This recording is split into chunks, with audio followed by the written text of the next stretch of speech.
Bueno, gente, ganó Boca. Primera victoria del año, sufrida victoria, hay que decirlo, sufrida victoria.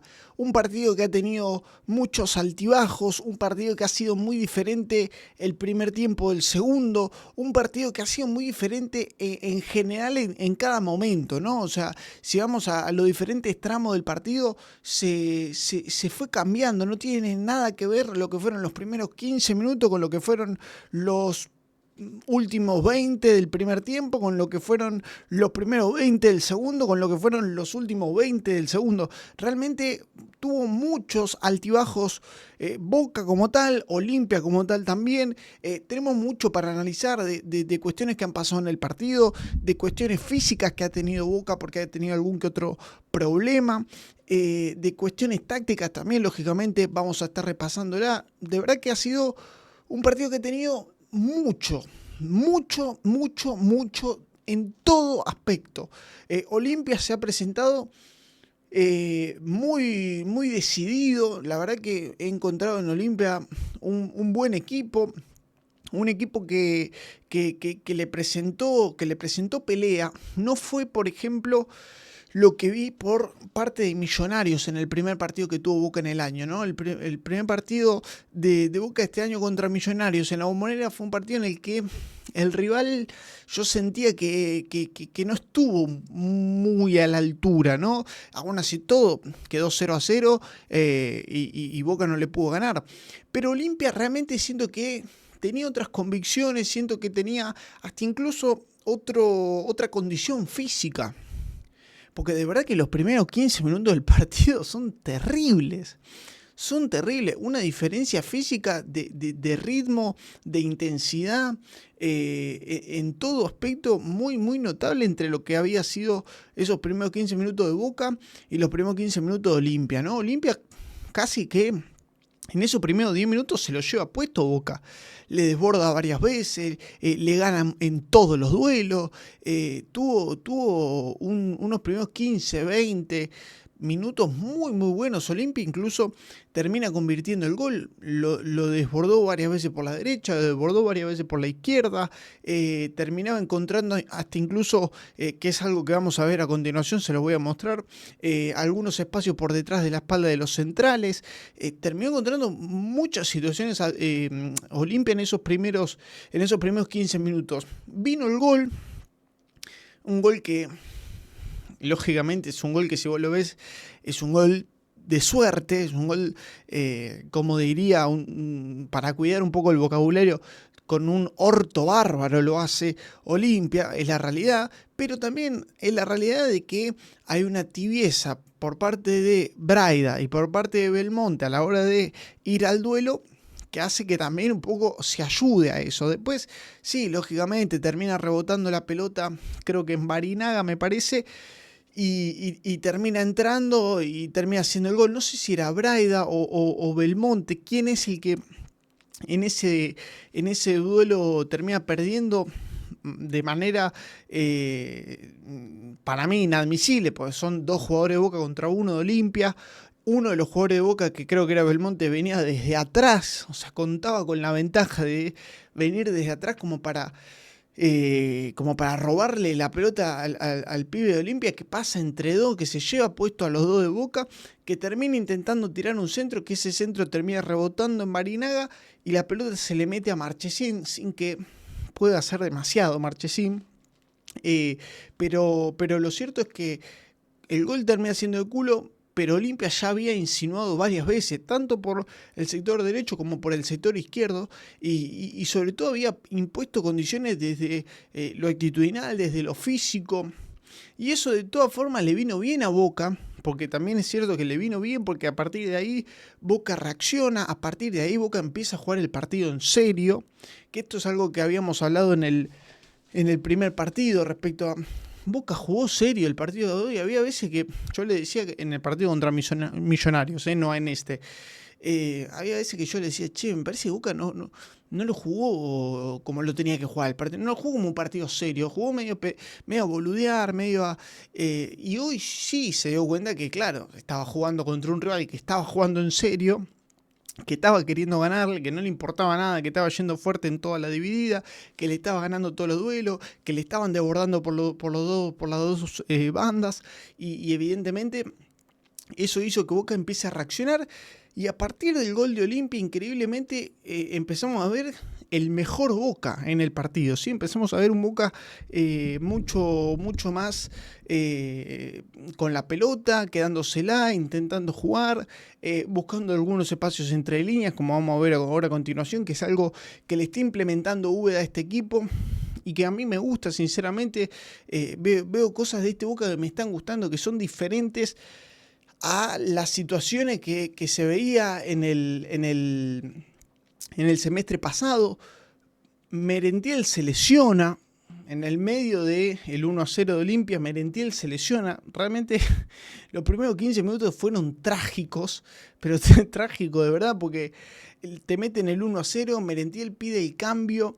No sabemos si está lesionado o si simplemente pidió el cambio porque había sentido una molestia, no sabemos, supongo que mañana sabremos bien qué es lo que pasó con Merentiel puntualmente. Lo cierto es que tuvo que entrar Hanson en el medio de toda esta situación, tuvo que entrar Hanson porque claro, está Milton Jiménez lesionado, está Cavani lesionado. Hablé de lo que está pasando realmente y nadie cuenta de Cavani en el video anterior, así que vayan a verlo. Y la realidad es que, claro, a lo único que uno puede acudir en ese momento es al código Toto24, que dicen que da suerte y nada más, no hay otra forma, realmente no hay otra forma, es solo código Toto24, no hay otra manera de que uno pueda salir de esa situación si no es con el código Toto24, así que ya saben, ¿no?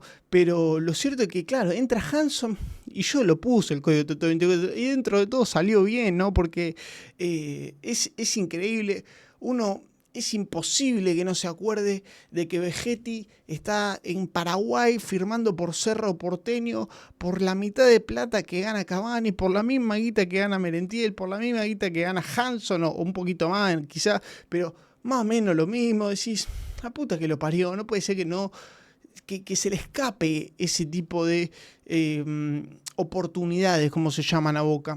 Evidentemente a Boca jamás le interesó, a Boca dirigencia jamás le interesó Vegetti, porque si no algo hubiese hecho.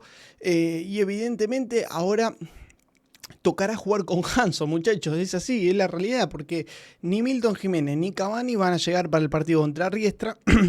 y Merentiel, si es que ahora mañana dicen que no es nada, si no es así y tiene alguna molestia o tiene alguna contractura, y yo no sé si va a llegar al partido contra Riestra el día domingo.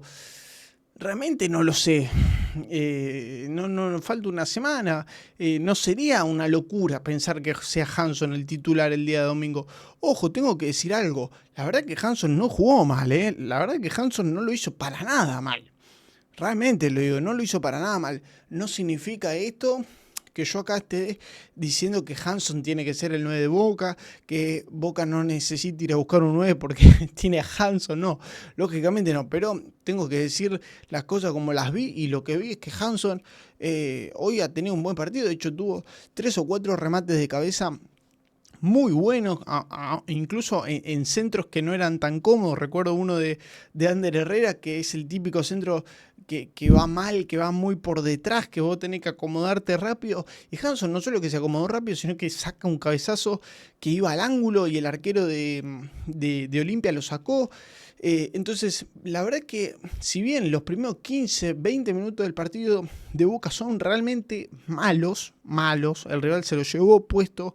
La verdad que en el momento que Boca está por debajo en el marcador con el 1-0, empezó a tener la pelota, empezó a generar, empezó a sentirse más cómodo, Olimpia se empezó a replegar y lo que estoy viendo de este Boca que me está gustando mucho es que en diferentes situaciones, y vamos a ir a eso, ¿no? En diferentes situaciones, cuando el rival se le mete atrás, ¿ok? En situaciones como, por ejemplo, esta, cuando el rival se te mete atrás, ¿no? En situaciones así, que tenés ese bloque medio bajo del rival, Boca está pudiendo desbloquear esta situación, está pudiendo encontrar mediante estas situaciones ese pase entre línea, ¿no? Porque te pone a Belmonte por detrás, a Hanson por detrás, a Ceballos por detrás, o incluso este Sander Herrera que está por detrás. Ceballos está un poquito más por acá para directamente, si recibe alguno de estos tres, cortar en diagonal, lo mismo que Velasco en esta situación que estaba por acá para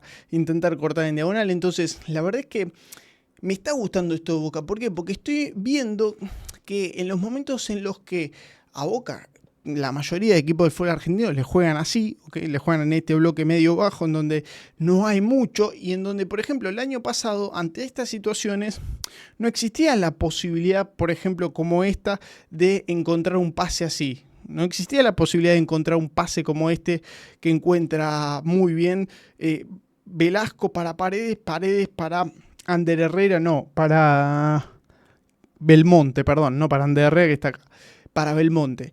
Estas situaciones el año pasado no pasaban. Esto Boca no lo encontraba el año pasado. Esta pelota acá iba afuera y a partir de que iba afuera iba a un centro y después otro centro y después otro centro y después otro centro y así en bucle. Entonces este pase es el que encuentra ahora Boca y me gusta y veo cositas que en este equipo me están gustando. De a poquito, ¿no? De a poquito, porque fíjate que después la situación termina en nada, porque el pase no es preciso, porque Belmonte no está acostumbrado a recibir ahí y a decidir bien ahí, pero son situaciones que se van trabajando, son situaciones que si se van repitiendo y Boca lo sigue sosteniendo, jugadores como por ejemplo Belmonte, que como dije recién, no están acostumbrados a recibir ahí, no están acostumbrados a decidir bien en esa zona, sí se van a empezar a acostumbrar a recibir bien ahí, a decidir mejor. Entonces, la verdad es que son situaciones que a mí me están gustando bastante, como por ejemplo esta también, ¿no? Situaciones como esta, donde también nuevamente tenemos a la línea de los centrales, de los mediocampistas, por debajo también, en ese bloque medio bajo, y ahí es donde Boca, nuevamente insisto, termina encontrando soluciones, termina encontrando este pase, ¿sí? Este es Ander Herrera que baja altura junto con Paredes. ¿Se acuerdan que el video pasado del partido de Boca habíamos visto una situación muy similar donde era Delgado y Paredes los dos que armaban el juego en la base para encontrarlo a Ander Herrera? Bueno, ahora es Ander Herrera con Paredes en la base para encontrarlo a Belmonte. Y ahí es donde yo pienso que está el juego de Boca ante situaciones como esta. No digo que esto sea lo único que Boca pueda hacer, ¿me entienden, no? Pero sí es un recurso que Boca no lo tenía, pero no lo tenía en lo absoluto, y que evidentemente ahora lo está trabajando y que evidentemente me parece que es la llave de muchas situaciones, para destrabar muchas situaciones, ¿sí? Sobre todo porque por afuera tenés a los dos extremos, tenés por una banda, en este caso el día de hoy, a Velasco, por la otra banda tenés a Ceballos, en el día del partido de Millonarios tenías a Aguirre, quizás en algún momento de esta vida tengas a Inestrosa, si es que Inestrosa en algún momento se va a poner la camiseta de Boca, no lo sabemos todavía, pero lo que es cierto es que Boca está empezando a encontrar estas situaciones y a mí me gusta mucho, ¿ok? Porque la realidad es que lo que le pasó hoy a Boca, de que le metan un gol, de que se te metan atrás, es lo que te va a pasar en el campeonato en la mayoría de partidos. Entonces, si vos como recurso, además de poder, por ejemplo, tirársela a Ceballos y que Ceballos en un 2 contra 1 te la saque ganando y te tire un centro, como lo que fue el segundo gol de Boca, que fue así, fue una jugada entre Ceballos y dos jugadores rivales, se lo saca de encima a los dos, con una jugada magistral del Chango Ceballos, mete un centro de zurda muy lindo, pinchadito, una característica del Chango Ceballos total esa, y termina entrando Belmonte, que llega al área y que hoy hizo un gran partido Belmonte, también hay que decirlo. Después igual voy a hacer el 1-1 puntualmente como siempre, pero ahora hay una cosita que a mí no me termina de gustar de este Boca, que me parece que ahí Boca tiene que dar un pequeño ajuste y ahora se lo voy a mostrar a continuación. Pero primero quiero cerrar la idea de este tipo de recursos. Insisto, la idea de que Boca pueda meter este pase, ¿ok? La idea de que Boca pueda meter este pase es un recurso que es súper valioso y que Boca lo tiene que seguir utilizando y que Boca lo tiene que seguir mecanizando. Que por ahora la realidad es que este pase entra así y que después no termina de progresar la jugada, no termina de ser dañina la jugada, no termina de generar daño de verdad. ¿Por qué? Porque acá el que recibe o recibe incómodo o no termina de decidir bien. Yo pienso que acá a Boca le está faltando que este jugador, cuando reciba con una posibilidad de cara. En este caso podría haber sido Paredes el que caiga de cara a este pase, ¿sí? A partir de acá encontrar a Paredes con la cancha de frente, me parece que es una situación muy importante, porque ahí sí Paredes es el que te puede filtrar la pelota hacia alguno de los extremos o hacia la espalda de los centrales para que el 9 sea el que tire la diagonal. Ahí es donde yo digo, le falta ese ajuste, ¿no? Que por supuesto, si la pelota entra acá y este consigue girar y darse vuelta y tener la cancha de frente, mejor, pero es difícil que acá te dejen girar. Acá va a venir un tipo, te va a apretar, y ahí es donde yo digo, para mí a Boca le está faltando este pase de cara hacia este sector donde este llegue con la cancha de frente para poder terminar de resolver la jugada bien y que la jugada termine en gol, ¿no? Ahora, como les digo, esto tiene que ser un recurso. Esto no puede ser por lo único que Boca se pueda llegar a meter un gol o pueda llegar a generar una ocasión. Y los recursos los tenés, porque después tenés por la banda derecha, en este caso hoy a Velasco, por la banda izquierda lo tenés a Ceballos. Entonces, a partir de ahí es donde vos vas teniendo diferentes recursos y donde te vas formando bien ofensivamente. Y de verdad lo digo, por más de que todo el mundo está hablando ahora, y yo me incluyo lógicamente, como todos los hinchas de Boca, de que a Boca le falta un 9, de que no puede ser que hoy haya entrado Hanson, de que no puede ser de que capaz empieces el campeonato jugando con Hanson de 9, de que no puede ser que no tenés ni siquiera no sé, a Valentino Simoni, por ejemplo, de la reserva, ni siquiera lo tenés a él, o sea, ni siquiera tenés un 9 natural, Hanson ni siquiera es 9 natural, evidentemente todos estamos desesperados en ese sentido porque vemos que a Boca le está faltando 1 o 2 jugadores en este mercado de pases y todavía no hay ninguno. Pero lo cierto es que se está notando el laburo que está teniendo este equipo en la pretemporada. Porque, insisto, estas situaciones no pasaban, ¿ok? Estas situaciones verdaderamente no pasaban. Ahora bien, quiero que veamos otra situación que también está pasando y que no me está gustando demasiado, muchachos, ¿ok? Si bien hay algo bueno, muy bueno dentro de toda esta situación que voy a mostrar a continuación, hay algo que no me está gustando demasiado.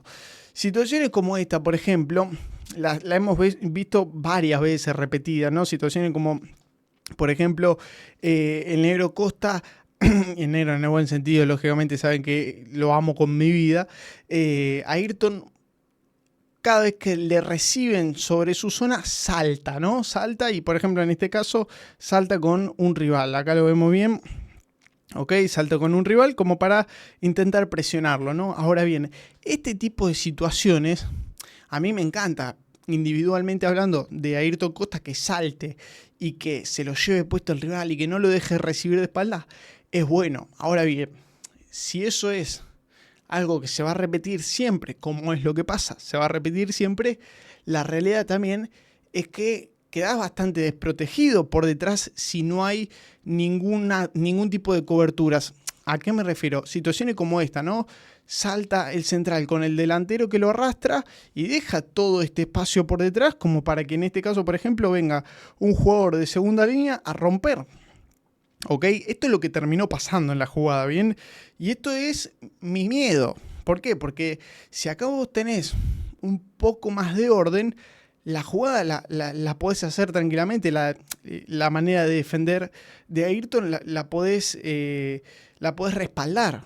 Pero ¿qué pasa? Que si vos tenés al 5 acá, porque el 5 de Boca está acá, no va a llegar nunca a la cobertura en esta zona, entonces entra esa pelota y cuando entra esa pelota, y fíjate que la situación en la que queda Boca es en esta, ¿no? En donde tranquilamente acá puede entrar un pase al medio, en donde queda demasiado desprotegido, ¿no? Y esto es algo que ya lo vengo viendo bastante y sobre todo veo que Ayrton, al ser muy bueno, porque la realidad es muy bueno para saltar y para identificar esas situaciones donde tiene que saltar y matar al rival para que no pueda recibir de espalda, también es cierto, y hay que decirlo, que si vos no tenés ningún tipo de respaldo por parte de el número 5 de Boca, en ese caso creo que estaba marcando a Paredes, pero yo me refiero más, lo puse a Paredes por poner a uno y para que se note, pero quizás no le tocaba a Paredes, quizás ese era más de Belmonte que de Paredes, y Belmonte en esa situación no sé muy bien dónde estaba, pero sí es cierto que ahí le está faltando un respaldo por parte de la mitad de la cancha. Por eso a mí personalmente me gusta que juegue Delgado, Paredes y Ander Herrera, porque siento que de esa manera a este tipo de situaciones vas a llegar un poquito mejor, ¿sí? Y fíjense que esto no es algo, no es una boludez, ¿ok? Estamos hablando de que acá te pueden hacer daño, que después la jugada, porque el rival no tiene la jerarquía para hacerte el daño, no te lo haga, es otra cosa, pero acá la posibilidad vos al rival se la estás dando. A ver, para hablar claro y conciso, muchachos, yo si soy rival de Boca, le pongo un tipo adelante a Ayrton Costa que haga que va a recibir y a Ayrton salir con él para jugarle a la espalda. Es esa la jugada. Si sé que no va a llegar el mediocentro de Boca, sé que no va a llegar a la jugada. Situaciones como esta, nuevamente. Ayrton salta a cortar, ¿ok? Salta a cortar, deja el espacio y fíjense que en esta ocasión salta a cortar y la pelota le vuelve a quedar al rival, cosa de que el espacio nuevamente se genera y cosa de que nuevamente, en este caso también es Paredes el que no puede nunca llegar a esa cobertura, evidentemente, ¿no? Entonces ahí donde queda una situación donde el rival, insisto, no la termina aprovechando porque quizás no tiene la jerarquía suficiente, pero el ajuste que para mí Boca tiene que hacer es que yo lo puse en ese caso a Paredes, pero la culpa de la responsabilidad no es de Paredes, ¿ok? Que se me entienda lo que voy. Es más una situación, un ajuste defensivo que pienso que Boca tiene que hacer, ¿ok? Sí o sí, porque insisto, Ayrton Costa salta muy bien, Ayrton Costa te mata, no te deja recibir, pero si el rival te empieza a jugar con esa de arrastrarte al central y jugarte a la espalda, si vos ahí no tenés ese ajuste que te digo, en donde el 5 o alguno de los dos que juegue por interno llegue a la cobertura, te van a generar mucho daño, ¿ok? Dicho esto, vuelvo con lo que es el análisis cronológico del partido. Después de ese gol de Velasco que le pega al arco, y quiero felicitarlo a Alan Velasco, porque le pegó al arco, hermano. Y esto por más en que parezca que lo estoy boludeando a Alan Velasco, no lo estoy boludeando en lo absoluto, lo felicito de verdad, porque eso es lo que tiene que hacer el 10 de Boca. Pegarle al arco. Porque si vos le pegás al arco, te pueden pasar cosas como la que le pasaron hoy a Velasco. Que es que le rebotó en el orto de uno, en la poronga del otro, y gol. ¿Viste? Pasa eso. Si vos no le pegás al arco y se la das al que tenés a un costado, no pasa nada.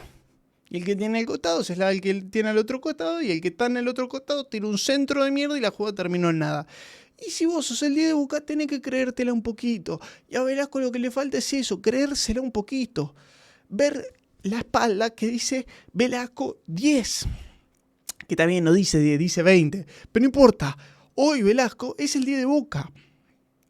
Hoy Velasco es el 10 de Boca. Entonces, de verdad que es valorable porque es lo que pido en todos los putos videos, que le peguen al arco, loco. Péguenle al arco. Y hoy fíjate que Velasco le pega al arco y de orto, sí de orto, pero terminó entrando la pelota. Terminó siendo gol. Y a partir del 1-1, ya con Boca manejando el partido directamente, después de lo que fue el 1-0 Olimpia, y con el 1-1 siguió Boca liderando el partido, siguió manejándolo, y tras una jugada impresionante del Chango Ceballos, con un buen pase de Alan Velasco, un buen cambio de orientación, cambio de frente de Velasco, para que Ceballos en un 2 contra 1 impecable, termine tirando ese centro que en la reserva lo hizo 550 veces cada partido, pues yo me acuerdo como si fuese ayer ver los partidos de Ceballos en reserva o ver los partidos de Ceballos, no sé, en cualquier categoría, en la sexta, y hacía lo mismo. Y era desbordar, bicicleta, desbordaba por izquierda, con la zurda pinchaba el centro y venía uno de atrás y cabeceaba que, no sé, en ese momento estaba... no sé, no me acuerdo, qué sé yo, Luis Vázquez estaba Medina, estaba, qué sé yo, había cada uno que en esa reserva terminaba siempre metiendo los goles de esa forma. Entonces, bien por Belmonte, que hoy termina llegando al área, lógicamente, y a partir del 2-1, con lo que fue el segundo tiempo, en el entretiempo salió Ander Herrera, algo que claramente ya estaba premeditado, entró Alarcón, irrelevante Alarcón, realmente, muy irrelevante, entró Blondel, y si bien voy a arrancar hablando de Blondel ahora en este 1-1, ok, voy a hablar de cada uno de los jugadores de Boca brevemente. De Blondel yo tengo que decir lo justo, ok, y lo justo es que lo primero que yo diga respecto a Blondel es que lo más normal para un jugador que hace un año que no juega un partido de fútbol profesional sea que pierda pelotas, que no esté con ese mismo ritmo, que no que tenga algunas pérdidas boludas. Ahora, dicho esto, que es lo primero que tenía que decir, que digo, es lo normal, hay que ser justo con Blondel y reconocer que el chabón no juega hace un año, entonces es lógico que vaya a tener algunas relajaciones, algunas pérdidas propias de no estar en el ritmo del juego.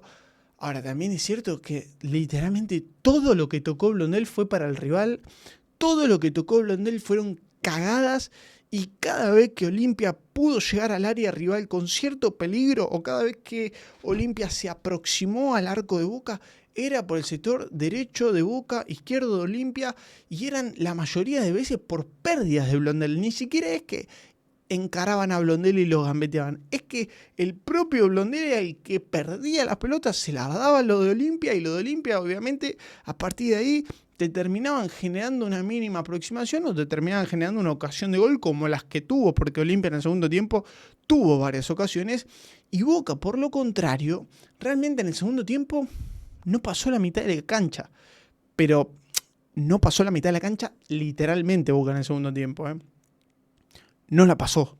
Boca no tuvo ningún peligro en el segundo tiempo, pero ninguno de verdad. Lógicamente se notó el cansancio. Yo noto que físicamente Boca está mal. Me preocupa en ese sentido. Me preocupa porque la verdad es que faltan 7 días, muchachos, para que arranque el campeonato, para que arranquen por los puntos, para que... Y yo lo veo a Boca mal físicamente. Lo vi lo mismo en el partido anterior. Se derrumba Boca en el segundo tiempo, pero se derrumba feo. Y el día de hoy realmente ha estado muy flojo Boca en el segundo tiempo, pero muy flojo de verdad. Lógicamente, no es lo mismo que juegue Barinaga a que juegue Blondel, no es lo mismo que juegue Herrera a que juegue Alarcón. Por supuesto que Boca lo sintió eso, ¿no? Después entró Brian Aguirre por Alan Velasco, si no recuerdo mal. Lógicamente no fueron los mismos intérpretes en algunas posiciones fundamentales, en algunas posiciones claves, pero de verdad que muy flojo Boca en el segundo tiempo. Aún así todo aguantó el resultado, tuvo 2 o 3 Olimpia como para meter ese 2-2, una de las últimas que termina sacando en la línea en 2 tiempos Marchesín. Marchesín que también después sacó una también antes, creo recordar que también fue en el segundo tiempo, muy buena. Hoy ha tenido un buen partido Marchesín, no se ha mandado ninguna de las que se solía mandar el año pasado. La verdad que en estos primeros 2 partidos ha estado firme el arquero de Boca, ha estado firme también dentro de todo la saga central, digo dentro de todo por este desajuste que les mencionaba y que les mostré de Ayrton Costa. Figal bien, no tomó riesgo, no quiso hacer ninguna de las de Figal de creerse que es Beckenbauer o Pasarela en el 74 de salir jugando, en el 78 de salir jugando. No quiso tirarla a la concha de su madre y listo, y ya está, o dársela al 4 y no complicarse la vida. La verdad es que lo de Braida a mí no me termina de cerrar. Braida para mí ni siquiera le compite el puesto a Blanco, no llega ni a peleárselo, por lo menos por lo que vi en estos 2 partidos de este 2026. Herrera está en un nivel superlativo realmente. Herrera está muy bien, de verdad. En todas las situaciones Herrera decide bien, no tuvo errores. Y no solo que no tiene errores, sino es que toma mucho riesgo en muchos pases y en todos lo hace bien, con una claridad que pienso yo que no la tiene nadie, no en Boca, en el fútbol argentino, de 3/4 para adelante, o sea, en el último tercio no hay ningún jugador que decida tan bien y con tanta velocidad y que reciba siempre bien perfilado y que siempre entienda la decisión correcta como lo hace Ander Herrera, sin querer exagerarlo, sin ánimo de plantear que Herrera es un tipo de otro planeta, pero sí la realidad es que Herrera le está dando algo a Boca que no se los podía dar absolutamente nadie.